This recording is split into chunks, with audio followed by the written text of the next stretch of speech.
Hey guys, my name is Haley Cook. I was born in Tulsa, Oklahoma. I moved to Carmel, Indiana when I was about 2 years old.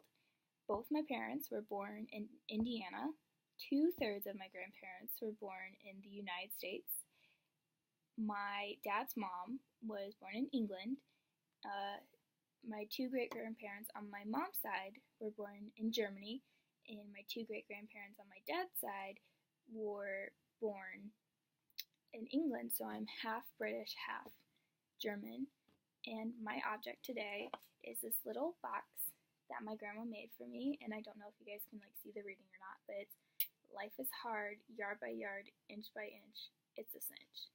And the purpose of the speech is just to kind of tell you why this is so important to me. This is my family's life motto. It's my life motto. It's gonna be my kids' life motto one day.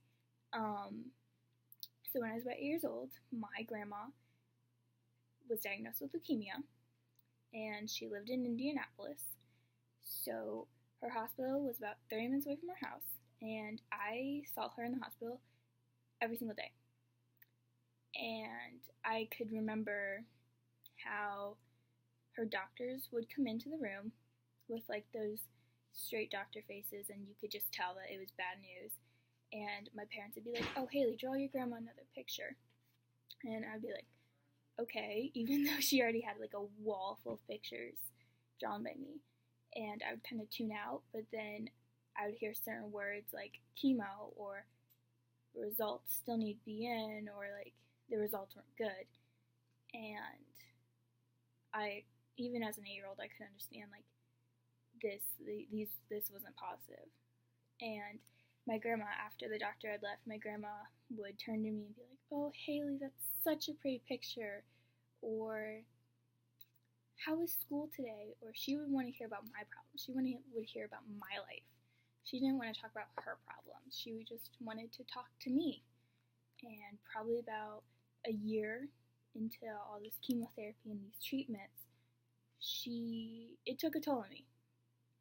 I didn't want to come see her. I kind of was resenting my parents for taking me to see her.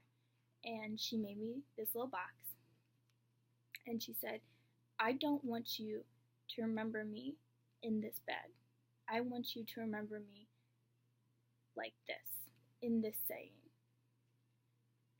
And I didn't really understand what she meant until I came to college. And my first semester here, I had probably one of the worst experiences ever. So second semester, I was still kind of dealing with that, and I was still trying to figure out how do I keep going. And I had a class that was super hard, and I had to put in a lot of work. And I want to be a teacher, so it was a lot of lesson plannings and a lot of going to places where I would actually have to teach kids. And I went to my counselor and I said, I don't know if I want to take this. I kind of just wanted to take some easy classes and just try and figure out how am I going to deal with this. And she said, it's up to you. And I went back to my dorm, and I was kind of in tears, and I just looked up. I looked up because I have this hanging on my little area. I have it hanging above my desk. And I read it, and I was just like, if my grandma can go through chemo and still come out thinking about me, or just worrying about other people, then why can't I take this really hard class and deal with what I've been trying to deal with? And I did. I took the class, and it was super fun, and I would take it again, and I'm so happy I did. And I'm very proud that I did. So the future of this box is it's going to be passed down to my kids, but I'm probably not going to pass it down to them until they go through some hardship. And this was kind of me.